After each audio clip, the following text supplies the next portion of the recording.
Hello everyone, this is Dana Talberg, and today we are looking at my updated Skrall. So the reason this figure exists is I was messing around with parts because I was taking apart some older mocks that I wasn't really happy with, and I ended up giving my G1 Miramax style Makuta mock I ended up switching his head for a Onua Uniter mask. So I had the Skrall head back, and I decided I was going to make the Skrall its own build instead of it being a set of conversion parts for my Sister of the Skrall mock. So now the Skrall has its own mock, based somewhat more heavily on its original design instead of it just being a swapping of limbs. So, but also leaning more into the characters in the Spherus Magna stuff are actually supposed to be are actually supposed to be organic creatures that have augmented themselves instead of being mechanical creatures with organic parts. So I kind of wanted to lean in that by using some of my Gali Mystica parts that I had left over from the, I think, like 5th time I revamped my self mock.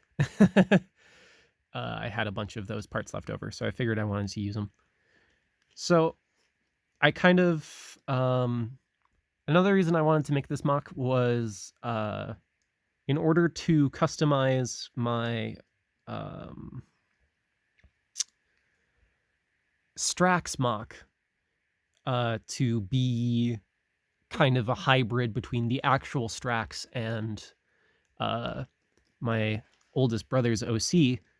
I had to get rid of the hunchback look, and I wanted to make another mock that had a hunchback, and the original Skrall set had one.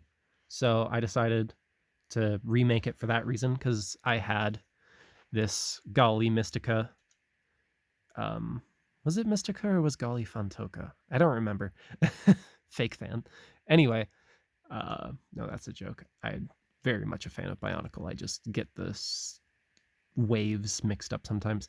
Anyway, so I used that as the back bit because it's all silver, so it kind of reminded me of the augmentation sort of thing. I've also been playing some Cyberpunk 2077, so I kind of wanted, if any group in Bara Magna would have mechanical augmentations, it'd definitely be the Skrall because of their encounters they had with the gosh, why can't I remember their name? With the Batera. Because their encounters with the Batera, I imagine a couple Skrall would have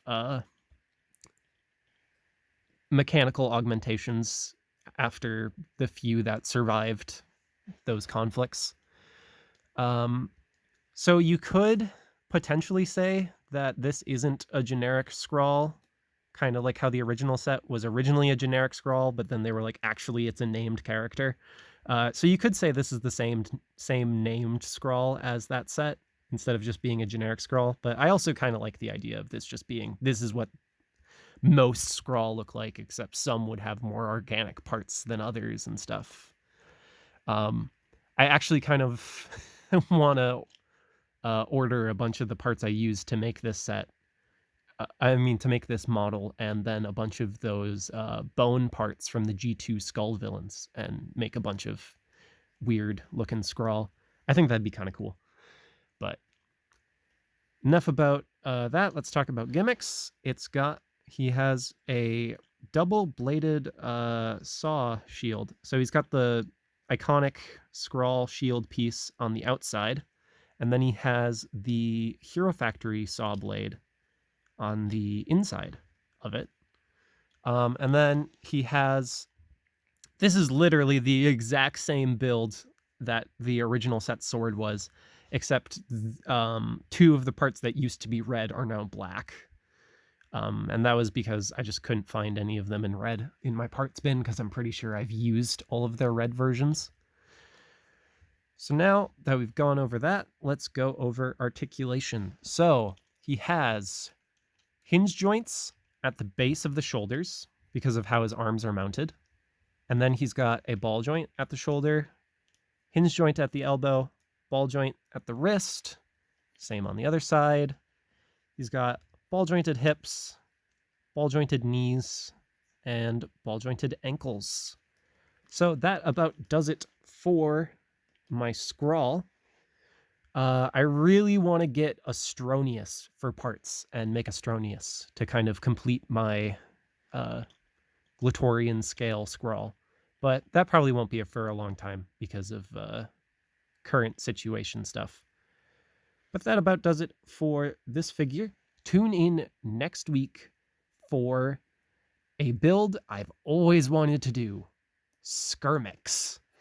So, see you all then.